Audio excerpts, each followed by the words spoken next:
చూపును బట్టి తీర్పు తీర్చకు, విశ్లేషణతో సంగతులను తెలుసుకో.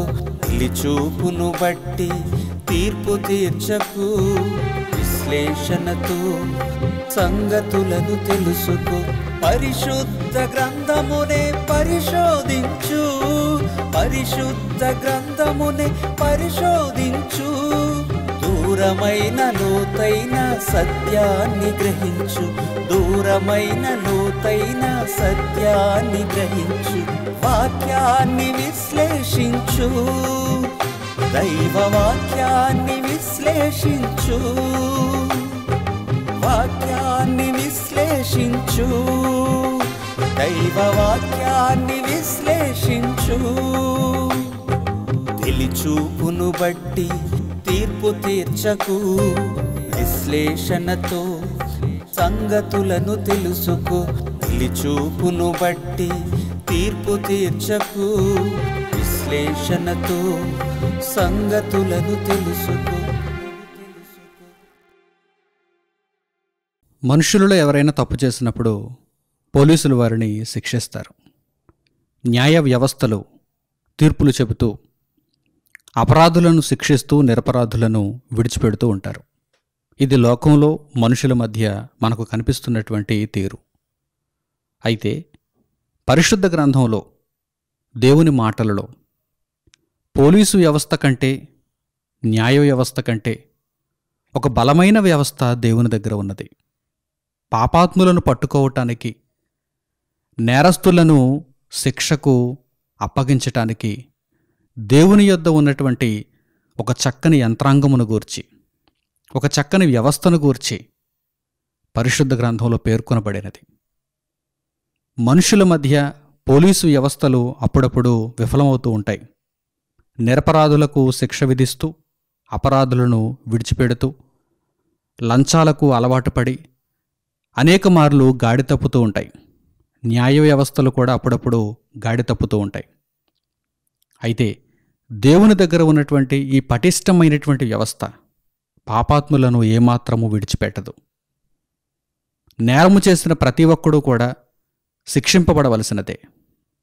ఈ విధానం దేవుని యొద్ద ఎలాగూ ఉన్నదో దేవుని గ్రంథములో నుండే ఆ సంగతులను మనం నేర్చుకుందాం. విశ్లేషణ అనే కార్యక్రమానికి మీ అందరికీ ప్రభువైన యేసుక్రీస్తు వారి పేరిట స్వాగతమును తెలియజేస్తున్నాను. దేవుని వాక్యమును పరిశోధనాత్మకంగా నేర్చుకోవటానికి ఆశపడుతున్నటువంటి నా ప్రియ సహోదరీ సహోదరులారా, ఈరోజు పాపాత్ములను పట్టుకోవటానికి దేవుడు ప్రయోగించే విధానాన్ని పరిశుద్ధ గ్రంథంలో నుండి మనం తెలుసుకుందాం. మనుషులలో అనేక మంది అనేక పర్యాయములు ప్రతిరోజు కూడా దేవుని దృష్టిలో పాపము చేయుచున్నవారుగానే అందరూ కనిపిస్తున్నారు. అయితే ఈ పాపాత్ములను పట్టుకోవటానికి దేవుని దగ్గర ఏ పోలీసు వ్యవస్థ ఉంది? దేవుని దగ్గర ఎటువంటి న్యాయవాదులున్నారు? దేవుని దగ్గర ఎటువంటి కోర్టులున్నాయి? అయితే లోకములోనైనా సరే నేరము జరిగిన తర్వాత నేరస్తుడు పట్టబడటానికి ఎంతో సమయం పట్టచ్చు. ఒక్కొక్కసారి నేరం చేసిన వాడు దర్జాగా సమాజంలోనే తిరుగుతూ ఉండవచ్చు. లోకంలో ఉన్న పోలీసులు, లోకంలో ఉన్నటువంటి న్యాయ వ్యవస్థలు అనేక పర్యాయములు విఫలమవుతూనే ఉన్నాయి. అందుకే నేరస్తులు బయట తిరుగుతున్నారు. కొందరు నిరపరాధులు కూడా అప్పుడప్పుడు శిక్ష అనుభవిస్తూ ఉంటారు. కానీ సర్వ ప్రపంచంలో ఉన్నటువంటి మనుషులందరికీ న్యాయాధిపతి అయినటువంటి దేవుడు న్యాయంను ఎలా తీరుస్తాడు? మనుషులలో పాపాత్ములను ఆయన ఏ విధంగా పట్టుకుంటాడు? పాపము జరిగించిన వెంటనే దేవుడు పాపాత్ముడైన మనిషిని ఏ విధంగా గుర్తిస్తాడు? ఈ విషయాలను పరిశుద్ధ గ్రంథంలో మనం చూడగలిగితే అద్భుతమైనటువంటి సంగతులు మనకు కనిపిస్తాయి. దేవుని దగ్గర ఎంత పటిష్టమైన వ్యవస్థ ఉన్నదా అని మనకు అర్థమవుతుంది. ప్రతి ఒక్కరూ కూడా చేసిన పాపములను విడిచిపెట్టి పాపక్షమాపణను ప్రభువైన యేసుక్రీస్తులో పొంది నిత్య నూతనమైనటువంటి పరిశుద్ధమైన మార్గంలోనికి రావాలని దేవుడు సూచించుచున్నాడు. అయితే పాపమును జరిగించిన ప్రతి ఒక్కడిని కూడా దేవుడు ఏ విధంగా పట్టుకుంటాడో పరిశుద్ధ గ్రంథంలో మనం చూడగలిగితే ఆశ్చర్యాన్ని గొలిపే సంగతులు మనకు కనిపిస్తున్నాయి.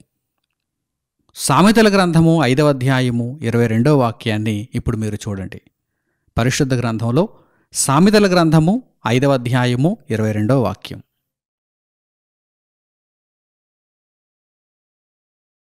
దుష్టుని దోషములు వానిని చిక్కులబెట్టును, వాడు తన పాప పాశముల వలన బంధింపబడును. పాపాత్ములకు దేవుని దగ్గర ఉన్నటువంటి పటిష్టమైనటువంటి వ్యవస్థను మీరు గమనించగలుగుతున్నారా? దుష్టుని యొక్క దోషములు వానిని చిక్కులబెట్టును అంటున్నాడు దేవుడు. దుష్టుల యొక్క దోషములు వానిని చిక్కులబెట్టును. దేవుడైతే ఏ దుష్టుణ్ణి కూడా విడిచిపెట్టే ప్రసక్తి లేదు. దేవుని దగ్గర ఉన్నటువంటి ఆ వ్యవస్థ ఎలా ఉంటుందంటే, వాడు జరిగించినటువంటి పాపములే వాడిని పట్టుకుంటాయి. పాప పాశములు అంటున్నాడు దేవుడు. పాప పాశములు. పోలీసుల దగ్గర బేడీలు ఉంటాయి. ఆ బేడీలు వేస్తారు. నేరస్తుల్ని పట్టుకున్నప్పుడు బేడీలు వేస్తారు, ఎక్కడికి పారిపోకుండా. దేవుడు బేడీలు ఎలా వేస్తున్నాడు? వాడు జరిగించిన పాపమే ఒక పాశము, పాప పాశములు. ఆ పాశము వాణ్ణి బంధిస్తుంది, పాపమే వాణ్ణి పట్టుకుంటుంది. చూసారా? దేవుడు పాపాత్ములైన వారిని ఎలా పట్టుకుంటాడు? వారికి దేవుడు శిక్షను ఎలా విధిస్తాడు? వారు జరిగించిన పాపమే వారిని పట్టుకుంటుంది. దేవుడు ఆ విధంగా ఆ వ్యవస్థను రూపొందించాడు. ప్రియులారా, లోకమందు మనుషుల మధ్య ఎందరో పోలీసులు ఉన్నారు, ఎందరో న్యాయవాదులు ఉన్నారు, ఎందరో న్యాయమూర్తులు ఉన్నారు, ఎన్నో కోర్టులు ఉన్నాయి, ఎన్నో జైళ్ళు ఉన్నాయి. అనునిత్యం కూడా మనుషులు ఏవేవో గొడవలను పెట్టుకుంటూ ఆ పోలీసుల దగ్గరికి వెళ్తుంటారు, పంచాయతీల్లోనికి వెళ్తుంటారు, తమకు న్యాయం చేయమని అడుగుతూ ఉంటారు. అయితే మనుషులు ఇంతమంది పోలీసులు ఉన్నా కానీ, ఇన్ని న్యాయ వ్యవస్థలు ఉన్నా కానీ ఎప్పుడూ పాపములలోనే జీవిస్తున్నారు. ఎప్పుడు పాపములలోనే. అసలు పోలీసు వారికి ఎప్పుడైనా విశ్రాంతి ఉంటుందా? ఏ రోజైనా ఈరోజు అస్సలు ఒక్క కేసు కూడా లేదు, ఈరోజు ప్రశాంతంగా ఉంది, మా పట్టణంలో ఈరోజు ఒక్క కేసు కూడా నమోదు కాలేదు అనేటువంటి పరిస్థితులు ఏమైనా ఉన్నాయా? ఉక్కిరి బిక్కిరి అయిపోతూ ఉంటారు. పోలీసులు ఉక్కిరి బిక్కిరి అయిపోతూ ఉంటారు. ఇక న్యాయవాదుల గురించి, న్యాయమూర్తులను గురించి, ఆ కోర్టుల గురించి చెప్పవలసిన అవసరం లేదు. ఆ దస్త్రాలు ఎప్పటి నుండో అలా పడి ఉంటాయి. ఒక్కసారి ఏదైనా కేసు కోర్టు మెట్లెక్కిందంటే మరలా అది పరిష్కరింపబడటానికి ఎన్ని సంవత్సరాలు పడుతుందో కూడా తెలియదు. ప్రియులారా, అయితే దేవుని దగ్గర వ్యవస్థ ఎలా ఉంటుంది? దేవుడు పాపాత్ములను ఏ విధంగా పట్టుకుంటాడు అనగానే, పాపాత్ములు జరిగించిన పాపములే ఆ పాపాత్ములను పట్టుకుంటాయి. దేవుడు అంటున్నాడు, నీవు జరిగించిన పాపము ఊరకనే పోదు, ఎక్కడికి వెళ్ళిపోదు, అది మాసిపోదు. ఎవరు చూడలేదని నీ పాపము మరచిపోబడుతుందని నీవు అనుకోవటానికి వీలు లేదు. ఎందుకంటే నీవు జరిగించిన పాపమే, నీవు చేసిన నేరమే నిన్ను ఒక పాశము వలె పట్టుకుంటుంది. జాగ్రత్త అంటున్నాడు దేవుడు. ప్రియులారా, దేవుని మాటలను నేర్చుకోగలిగితే ఈరోజు మనుషులు నీతిమంతులుగా మారడానికి ఎంతో గొప్ప అవకాశం ఉంది. ఒకవేళ ఈ విషయాలు ఇప్పటి వరకు మాకు తెలియవు అంటే దేవుడు ఏమంటున్నాడు? తెలియక మీరు తప్పు చేస్తే క్షమింపబడతారు. నా కుమారుడు మీ కొరకు లోకములోనికి శరీరధారిగా వచ్చి ప్రాణమర్పించాడు, రక్తం గార్చాడు, తన జీవితాన్ని ధారపోశాడు. కనుక ఆయన నామమున మీరు పాపక్షమాపణను పొందండి, ఆ అవకాశం ఉంది. ఇక మీదట పాపము చేయకండి, ప్రభువులో మీరు జీవించండి అని దేవుడు ఒక చక్కని మార్గమును మనకు నిర్దేశించాడు. అయితే పాపమును జరిగించిన మనుషులను మాత్రం దేవుడు విడిచిపెట్టడని మనకు ఈ మాటల ద్వారా అర్థమవుతున్నది. పాప పాశములు వాడిని పట్టుకుంటాయి.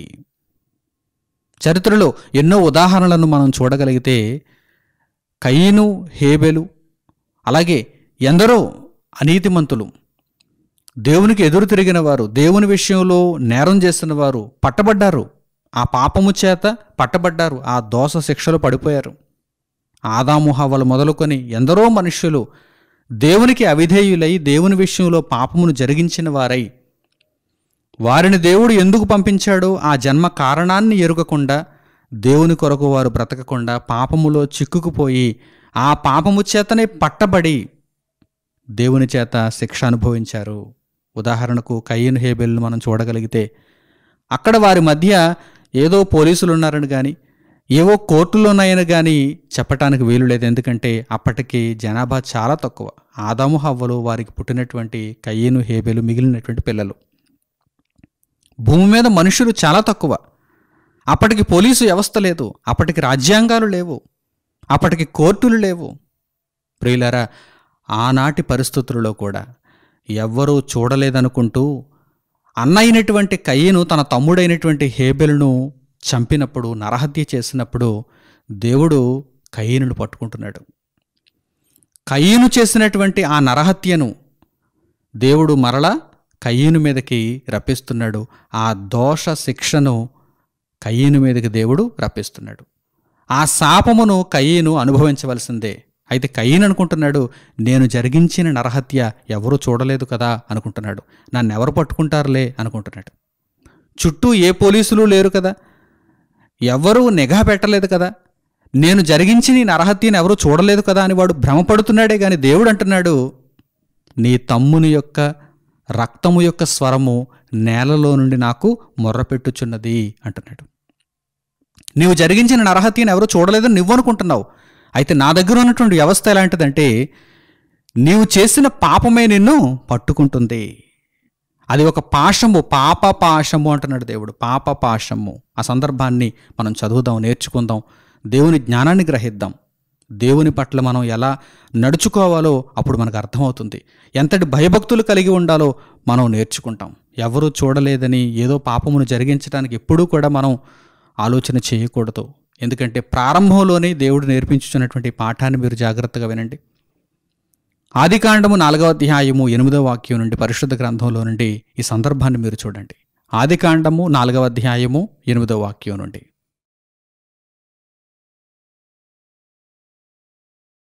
కయీను తన తమ్ముడైన హేబెలుతో మాటలాడెను.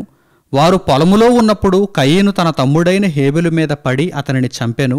యెహోవా, నీ తమ్ముడైన హేబెలు ఎక్కడనున్నాడని కయీను నడుగగా అతడు, నేనెరుగను, నా తమ్మునికి నేను కావలివాడనా అనెను. అప్పుడాయన, నీవు చేసిన పని ఏమిటి? నీ తమ్ముని రక్తము యొక్క స్వరము నేలలో నుండి నాకు మొర్రపెట్టుచున్నది. కావున నీ తమ్ముని రక్తమును ఈ చేతిలో నుండి పుచ్చుకొనుటకు నోరు తెరచిన ఈ నేల మీద ఉండకుండా నీవు శపింపబడిన వాడవు. నీవు నేలను సేద్యపరుచునప్పుడు అది తన సారమును ఇక మీదట నీకియ్యదు. నీవు భూమి మీద దిగులు పడుచు దేశ దెమ్మరివయ్యుందువనెను. కయీనేమనుకున్నాడు చూడండి, తన తమ్ముడైన హేబెలును పొలంలో చంపేశాడు. అంటే చుట్టూ ఎవరూ లేరన్నమాట. ఎవరూ చూడలేదు కదా అనుకుని అందరితో ఏమని చెబుతున్నాడు? ఎవరైనా ఒకవేళ అడిగితే కయీను అందరితో ఏమని చెబుతున్నాడు? నా తమ్మునికి నేనేమైనా కావలివాడనా? నాకేం తెలుసు అంటున్నాడు. నీ తమ్ముడేడి అనగానే నాకేం తెలుసు? దేవుడు అడిగాడు, నీ తమ్ముడేడి? దేవుడు అడిగాడు. దేవుని దగ్గర కూడా అబద్ధం ఆడుతున్నాడు. మనుషులతో అబద్ధం ఆడినట్టుగా కయీను దేవునితో కూడా అబద్ధం ఆడుతున్నాడు. అప్పుడు దేవుడు ఒక నిజాన్ని బయటపెట్టాడు. అదేంటంటే, నీ తమ్ముని రక్తము యొక్క స్వరము నేలలో నుండి నాకు మొరపెట్టుచున్నది. ఏమనుకుంటున్నావు నువ్వు కయీను? పాపమును జరిగించి, రహస్యముగా పాపమును జరిగించి మరలా పైకి ఏమంటున్నావు? నా తమ్మునికి నేనేమైనా కావలివాడనా, నేనేమైనా సెక్యూరిటీ గార్డ్నా అని అడుగుతున్నావు. నిజమే, ఎవరూ చూడలేదనుకుని నీవు చెప్పినటువంటి ఈ గర్వంతో కూడినటువంటి అబద్ధపు మాటలు నీ దృష్టికి న్యాయంగా కనిపించవచ్చు. నేను కావలివాడనా అని అడగటం నీ దృష్టికి న్యాయంగా కనిపించవచ్చు. ఇప్పుడు నేను నీకు అసలైన నిజాన్ని చెబుతాను అంటున్నాడు దేవుడు. నీ తమ్ముని రక్తం యొక్క స్వరము మొరపెట్టుచున్నది. దేవా నాకు న్యాయం తీర్చు. ఈరోజు మనుషులు పోలీస్ స్టేషన్కి వెళ్ళి అడుగుతూ ఉంటారు, మాకు న్యాయం తీర్చండి అని. న్యాయవాదుల దగ్గరకు వెళ్ళి, న్యాయమూర్తుల దగ్గరకు వెళ్ళి అడుగుతూ ఉంటారు, మొరపెడుతూ ఉంటారు. కొన్ని సందర్భాలలో వారికి న్యాయం జరిగిన, చాలా సందర్భాలలో వారు అన్యాయాన్ని ఎదుర్కొంటున్నారు. మనుషులు అన్యాయాన్ని ఎదుర్కొంటున్నారు.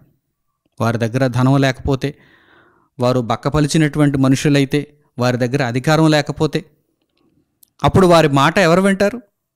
వారి మాటలు ఎవరు పట్టించుకుంటారు? ఈరోజు ఎవరైనా డబ్బున్నవాడు చెప్పిన మాటకే విలువ, అంతే తప్ప న్యాయంగా నీతిగా మాట్లాడిన వానికి విలువ ఉండదు కదా. ప్రియులారా, ఈరోజు మనుషులలో అనేక మంది న్యాయం కోసం పోరాటాలు చేస్తున్నారు. దేవుడు ఏమంటున్నాడు చూడండి, ప్రారంభపు కాలంలో ఒక పోరాటం జరిగింది, న్యాయ పోరాటం. ఆ న్యాయ పోరాటాన్ని దేవుడు పరిష్కరిస్తున్నాడు.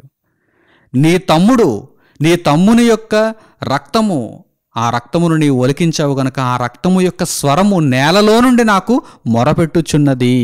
నీవు జరిగించిన పాపమే నిన్ను వెంటాడుతున్నది, నిన్ను పట్టుకుంది. నీవు జరిగించిన పాపము నిన్ను పట్టుకుంది కనుక కయీను, ఈ నేల మీదనే ఉండకుండా నీవు శపింపబడిన వాడవు, దేశదిమ్మరవైపోతావు.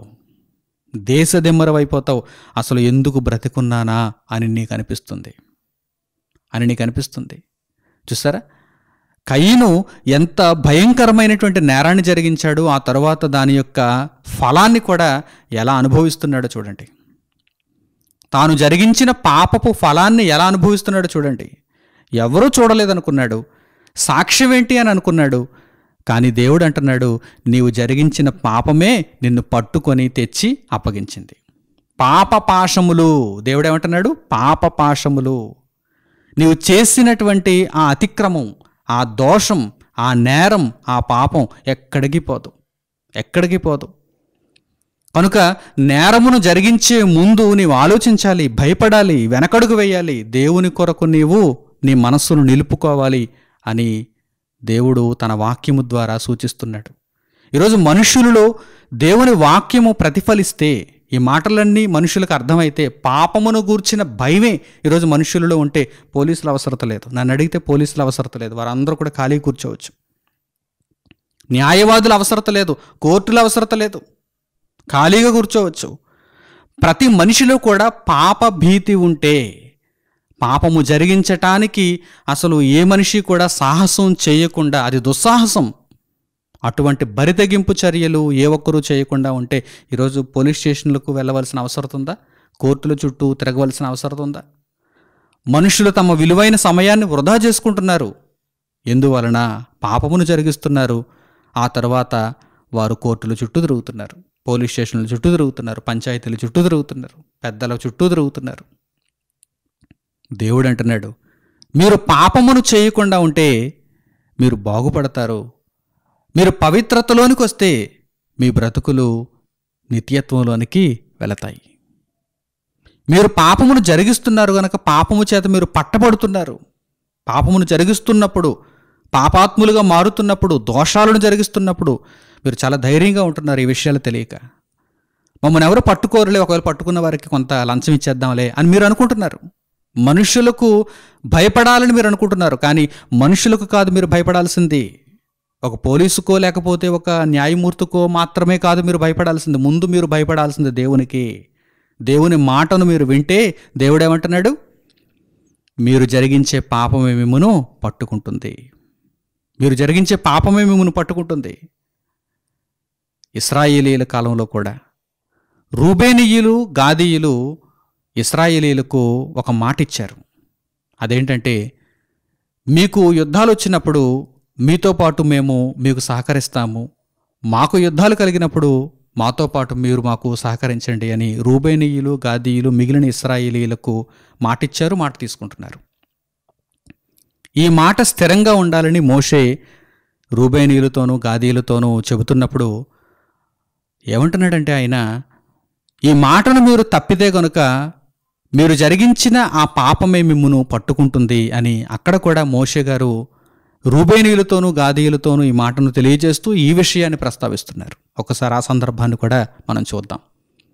సంఖ్యాకాండము 32వ అధ్యాయము 23వ వాక్యాన్ని చూడండి. సంఖ్యాకాండము 32వ అధ్యాయము 23వ వాక్యం.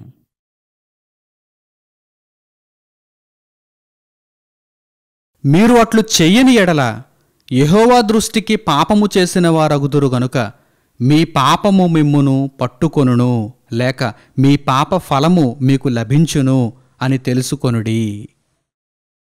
రూబేనీయులతోనూ గాదీయులతోనూ మోషే తెలియజేస్తున్నాడు, మీరు మాట తప్పితే దేవుని దృష్టికి పాపము చేసిన వారు అవుతారు.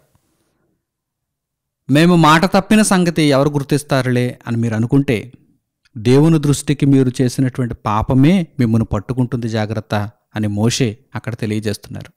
మీకు పాప ఫలము లభిస్తుంది. కేవలం ఆ విషయంలో మాత్రమే కాదు, ఇది ఒక ఉదాహరణగా మనం చూడగలిగితే దేవుని యొక్క ఈ సృష్టిలో జీవిస్తున్నటువంటి ప్రతి మనిషి కూడా తాను జరిగించిన పాపము యొక్క ఫలమును అనుభవించవలసిందే.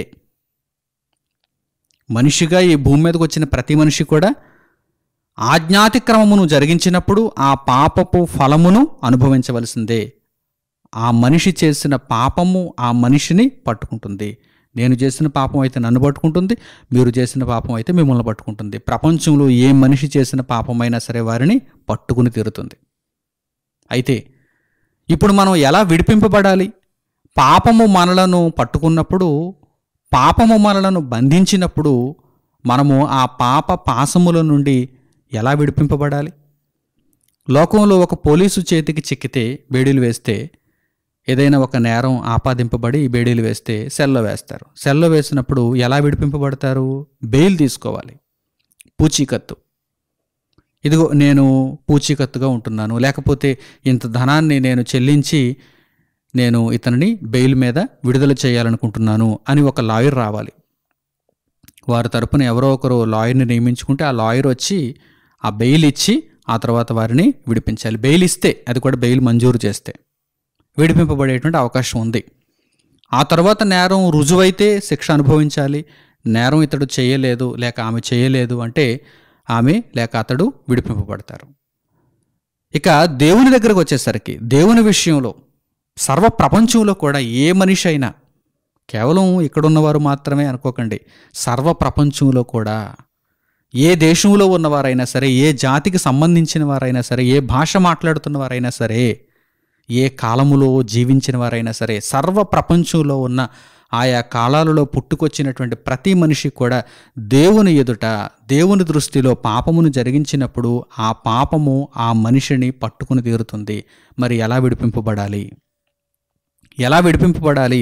మీరు మీ అపరాధముల చేతను పాపముల చేతను చచ్చిన వారై ఉండగా ఆయన క్రీస్తుతో కూడా మిమ్మల్ని బ్రతికించిననే మాటను మనం ఎఫెసీ పత్రికలో నుండి జ్ఞాపకం చేసుకోగలిగితే, దేవుడు మనలను క్రీస్తు ద్వారా మన పాపముల నుండి, ఆ బంధకముల నుండి విడిపిస్తున్నాడు.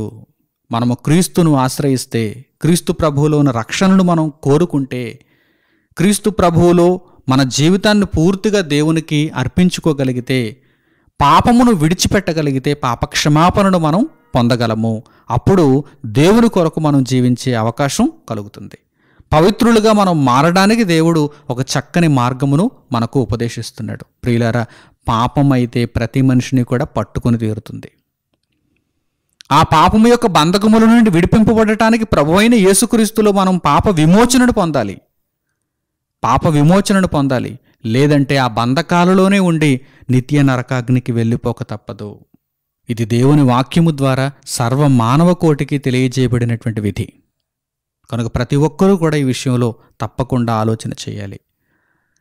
ఇశ్రాయేలీయులు పాపమును జరిగించిన తర్వాత, ఇశ్రాయేలీయులు టోటల్గా వారందరూ దేవుని దృష్టికి పాపాత్ములైపోయినటువంటి పరిస్థితులలో వారు దేవునికి మొరపెడుతున్నారు. దేవుని వాక్యమును గ్రహించి దేవుని కొరకు మరల బ్రతుకును ఉద్దేశించి తమ పాపములను ఒప్పుకుంటూ దేవునికి వారు మొరపెడుతున్నారు. మొరపెడుతూ ఏమంటున్నారు తెలుసా? మా పాపములు మా మీద సాక్ష్యము పలుకుచున్నవి అంటున్నారు. అంటే మేము జరిగించినటువంటి పాపము అది మరువబడిందా? అది తుడుపు పెట్టబడిందా? పాపము సాక్ష్యము పలుకుచున్నది. ఎప్పుడైనా విన్నారా ఈ సంగతులు? లోకంలో సాక్ష్యం చెప్పేవారు మనుషులు, లేకపోతే ఏవైనా వస్తువులు, లేకపోతే ఏదైనా సీసీ కెమెరా, ఇవే కదా సాక్ష్యాలుగా పరిగణిస్తారు. అయితే దేవుని దగ్గర చూడండి, పాపములు సాక్ష్యము పలుకుచున్నవి అనే మాటలు మనం వింటున్నప్పుడు ఎంత ఆశ్చర్యం! దేవుని దగ్గర ఎంత గొప్ప పటిష్టమైన వ్యవస్థ ఉందా? అయితే మనం పాపం చేయటానికి ఎందుకు తెగిస్తున్నాము? ఒక్కసారి గమనించండి. మనలను మనమే ప్రశ్నించుకుంటే పాపము జరిగించకుండా పవిత్రతలో మనం కొనసాగటానికి ఎంతో గొప్ప అవకాశం ఉంది కదా. ఈ మాటలను చూడండి. యెషయా గ్రంథము 59వ అధ్యాయము 12వ వాక్యాన్ని చూడండి. యెషయా గ్రంథము 59వ అధ్యాయము 12వ వాక్యం.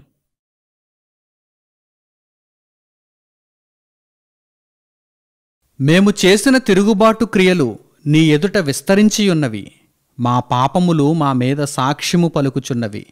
మా తిరుగుబాటు క్రియలు మాకు కనబడుచున్నవి, మా దోషములు మాకు తెలిసేయున్నవి. ఇశ్రాయేలీయులు దేవుని ఎదుట పాపము చేశారు, దేవుని మీద తిరుగుబాటు చేశారు. వారి ఇష్టాన్ని వారు నెరవేర్చుకున్నారు.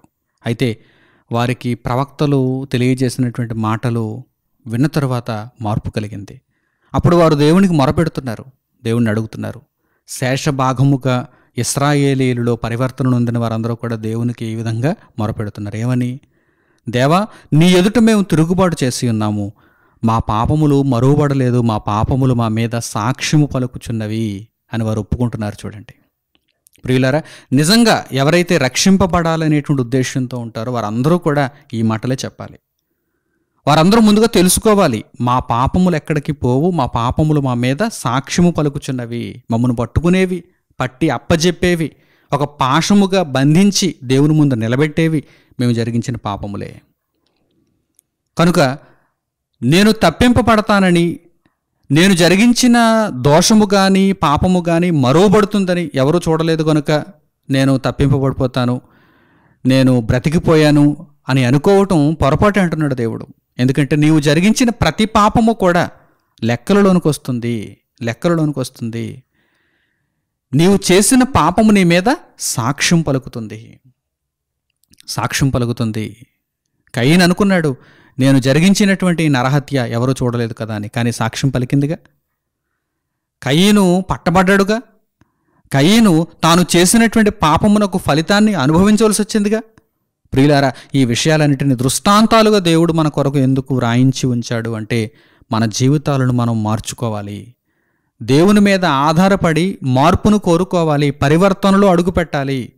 దేవుడు మనకు అనుగ్రహించినటువంటి చక్కని మార్గం యేసుక్రీస్తు ప్రభు అనే రక్షణ మార్గం. ఆ మార్గమును కోల్పోతే ఇక మనకు దిక్కేది చెప్పండి? కనుక జరిగించిన పాపములు, తెలియక మీరు జరిగించిన పాపములను దేవుని ఎదుట ఒప్పుకుంటూ ప్రభువైన యేసుక్రీస్తులో రక్షణ నొందిన వారై ఇక మీదట పాపము జోలికి వెళ్లకుండా పవిత్రతలో అడుగుపెట్టండి. మీ ఆత్మలను మీరు రక్షించుకుంటారు. దేవుని కొరకై బ్రతకండి, నీతి ఫలమును బహుమతిగా పొందుతారు, నిత్యత్వంలో అడుగు పెడతారు. నా ప్రియులైన సహోదరి సహోదరులారా, పౌలు గారు తెలియజేస్తున్నారు తన పత్రికలలో, మనము జరిగించిన పాపములు మన వెంటే వస్తాయి అంటున్నారు ఆయన. ఎన్నో విషయాలండి దేవుడు వ్రాయించాడు. ఆయన దగ్గర ఉన్నటువంటి ఈ పటిష్టమైన వ్యవస్థను గురించి ఆయన తెలియజేశాడు. మానవాళికి తెలియనటువంటి సంగతులను రహస్యములుగా ఆయన బోధిస్తున్నాడు. అనాది సంకల్పము చేత దేవుడు ఈ మహాజ్ఞానమును తన బిడ్డలకు తెలియవలెనని మన కొరకే దాచి ఉంచాడు. ఈరోజు ప్రపంచానికి ఈ సంగతులు మరుగుగా ఉన్నాయి, ఎవరికి తెలియదు. ఒక పోలీసు వ్యవస్థను గురించి ప్రపంచానికి తెలుసు, ఒక న్యాయ వ్యవస్థను గూర్చి ప్రపంచానికి తెలుసు, కానీ దేవుని దగ్గర ఉన్నటువంటి ఈ గొప్ప వ్యవస్థను గూర్చి ఎవరికైనా తెలుసా? ఒకవేళ తెలిస్తే వారి బ్రతుకులు నిజంగా నీతి మార్గంలో నిలబడతాయి కదా. ప్రియులారా, మనలను ప్రేమించి దేవుడు మనకు అనుగ్రహించినటువంటి జ్ఞానపు మాటలను చక్కగా మీరు నేర్చుకోవాలి, మీ బ్రతుకులను సరిదిద్దుకోవాలి. పౌలు గారు తిమోతికి రాసిన మొదటి పత్రిక 5వ అధ్యాయము 24వ వాక్యం నుండి జాగ్రత్తగా మీరు చూడండి. పౌలు గారు తిమోతికి రాసిన మొదటి పత్రిక 5వ అధ్యాయము 24వ వాక్యం నుండి,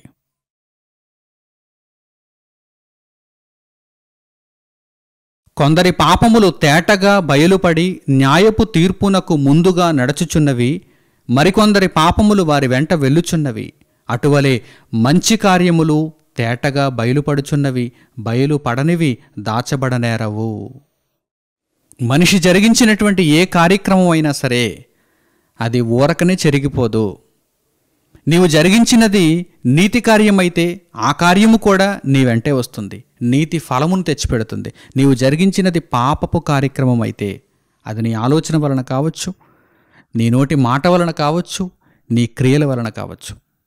నీ జీవిత కాలములో దేవుని దృష్టికి వ్యతిరేకముగా నీవు జరిగించిన ప్రతిదీ కూడా ఫలితాన్ని తెచ్చిపెడుతుంది.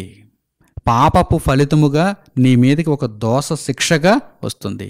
దేవుని న్యాయపు తీర్పు ఒకటి జరగబోచున్నది. ఆ న్యాయపు తీర్పును ఎదుర్కోవటానికి నీవు సిద్ధపడాలి. నీవు జరిగించిన ప్రతి పాపము కూడా నీ వెంటే వచ్చుచున్నది, నీకు ముందుగా నడుచుచున్నది. పౌలు గారు రాసినటువంటి పత్రికలో ఈ విషయాన్ని ఒక అద్భుతమైన రహస్యంగా తెలియజేశారు. నిజంగా మనం నీతి కార్యములను జరిగించి నీతి ఫలము కొరకు ఆ కార్యములను మన వెంట తీసుకుని వెళుతూ ఉంటే మనకెంతో ఆనందంగా ఉంటుంది. అదే పాపపు క్రియలను మన వెంట మనం తీసుకుని వెళుతూ ఉంటే, మనం దోష శిక్షలోనికి వెళ్ళిపోతూ ఉంటే ఎంత భయంకరమైనటువంటి అవమానంతో కూడినటువంటి పరిస్థితితో మీరు ఆలోచన చేయండి. ఒకడు బేడీలు వేయబడి తీసుకుని వెళ్ళబడుతున్నాడు అనుకోండి, చేతులకు కాళ్లకు బేడీలు వేసి ఆ వ్యక్తిని నలుగురిలో పోలీసులు తీసుకుని వెళ్తున్నారనుకోండి, ఎంత సిగ్గండి, ఆ వ్యక్తికి ఎంత సిగ్గుగా ఉంటుంది. పాపము చేసినప్పుడు ఆ విషయాలు ఏమీ గుర్తుకు రావు, పాపం జరిగిస్తాడు, నేరం చేస్తాడు. కానీ నిజంగా పట్టబడినప్పుడు ముఖానికి ముసుగు వేసి చేతులకు బేడీలు వేసి ఆ వ్యక్తిని తీసుకుని వెళ్తున్నప్పుడు ఎంత సిగ్గు, ఎంత సిగ్గు, ఎంత అవమానం. అయితే ఒక వ్యక్తి నలుగురిలో ఏదైనా ఘనకార్యాన్ని సాధించి దండలు వేసి ఊరేగిస్తూ ఆ వ్యక్తిని తీసుకుని వెళ్తున్నప్పుడు ఆ వ్యక్తి ఎంత పొంగిపోతాడు, ఎంత ఆనందాన్ని అనుభవిస్తాడు. మీరు దేవుని దగ్గర ఎలా ఉండాలని కోరుకుంటున్నారు? నీతి కార్యములు జరిగించి నీతి ఫలము పొందుట కొరకు మీరు దేవుని చేత దేవదూతల ఆహ్వానముచే పరలోకంలో అడుగుపెట్టాలని మీరు ఆశిస్తున్నారా? అయితే దేవుని కొరకు బ్రతకండి. పాపపు జీవితాన్ని విడిచిపెట్టి దానిని మేకులతో సిలువకు కొట్టి ప్రభువైన యేసుక్రీస్తులో నూతనమైన జీవితాన్ని ఆరంభించండి. దేవుని సేవార్థమై ఇక మీదట బ్రతకండి. దేవుని కొరకు మీ జీవితాన్ని అర్పణ చేయండి. లేదు పాపపు జీవితంలోనే ఉండిపోవాలి అనుకుంటే, మీ ఇష్టాన్ని మీరు నెరవేర్చుకోవాలనుకుంటే, శరీర కోరికలకు ఇంకా మీరు లోబడి లొంగిపోయి పాపమును జరిగిస్తూనే బ్రతకాలి అనుకుంటే కనుక, దేవుని వాక్యానికి భిన్నంగా బ్రతకాలి అనేటువంటి ఆలోచనే ఇంకా మీలో ఉంటే కనుక, మీరు జరిగించే పాపమే మిమ్మల్ని పట్టుకుంటుంది. పాపము పాశము వంటిది. పాపము ఖచ్చితంగా మన మీద సాక్ష్యము పలుకుతుంది. మనము జరిగించిన ప్రతి పాపము కూడా మన ముందర వెళ్ళుచున్నది, మన వెంట వచ్చుచున్నది, మనలను బంధించి దేవుని ముందు నిలబెడుతుంది. కనుక ఏ విధంగా ఉండాలని మీరు ఆశిస్తున్నారో మీరే చక్కని నిర్ణయం తీసుకోండి. దేవుని మాటగా, దేవుని ప్రకటనగా ఈరోజు ఈ విషయాలను మీకు తెలియజేశాను. ప్రియులారా, మనం అందరం కూడా దేవుని సన్నిధిలో గొప్ప బహుమానాన్ని అందుకొనుటకే సిద్ధపడి దేవుని కొరకైన బ్రతుకులోనే ఈ జీవితంలో ప్రభువైన యేసుక్రీస్తు ద్వారా ముందుకు కొనసాగాలని హృదయపూర్వకంగా ఆకాంక్షిస్తూ ఈ సందేశమును ఇంతటితో నేను ముగిస్తున్నాను. తండ్రి అయిన దేవునికి ప్రార్థనలు ఏకీభవించండి. మహోన్నతుడును మహాపరిశుద్ధుడును ఘనుడును పవిత్రుడునైన మా కన్న తండ్రి, నిత్య నివాసి అయిన దేవ, ఈ సందర్భమందు మీరు మాకు దయచేసిన ఈ చక్కని జ్ఞానాంశముల కొరకు మా హృదయపూర్వకమైన కృతజ్ఞతాస్తుతులు మీకు చెల్లిస్తున్నాము. దేవా, ప్రతిరోజు మాకు ఆహారాన్ని అనుగ్రహిస్తున్నారు తండ్రి. ఈ భూమి మీద బ్రతుకును కొనసాగింపజేస్తున్నారు, శరీరమందు మమ్మను నివసింపజేస్తున్నారు. దేవా, ఆత్మరక్షణ విషయంలో మాకు కావలసినటువంటి జీవాహారమును తండ్రి మాకు దయచేయుచున్నారు. జీవజలమును మాకు అనుగ్రహించి మా దప్పికను తీర్చుచున్నారు. ఇందు విషయమై మీకు స్తోత్రములు తండ్రి.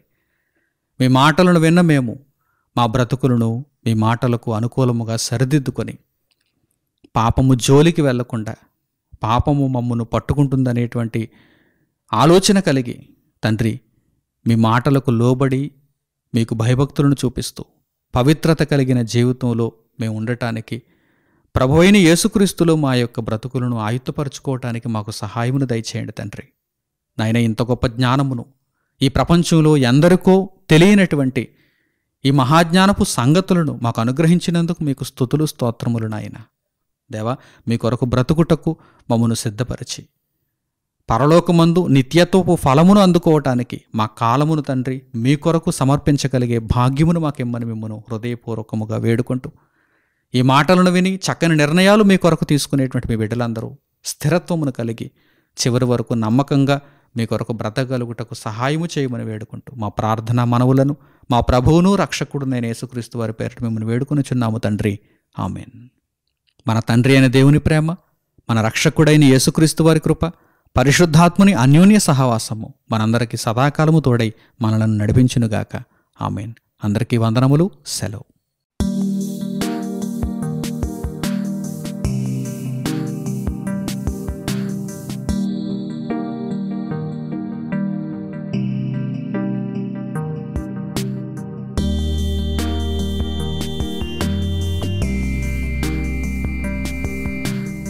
సహోదరులు మణికుమార్ గారు ప్రసంగించిన ఎన్నో ఆత్మ సంబంధమైన సంగతులను ఉచితంగా వీక్షించుటకు మా యూట్యూబ్ ఛానల్స్ను తప్పక దర్శించండి. మా సమాచారమును ఎప్పటికప్పుడు తెలుసుకుని ఆత్మీయ అభివృద్ధిని అందవలనంటే మా యూట్యూబ్ ఛానల్స్ను సబ్స్క్రైబ్ చేసుకోండి. సత్వర నోటిఫికేషన్ల కొరకు సబ్స్క్రైబ్ బటన్ ప్రక్కన ఉన్న బెల్ సింబల్ను క్లిక్ చేయండి. మరిన్ని వివరాలకు మీరు సంప్రదించవలసిన మా ఫోన్ నంబర్స్ 8978414178 మరియు 8333927666. ధన్యవాదములు.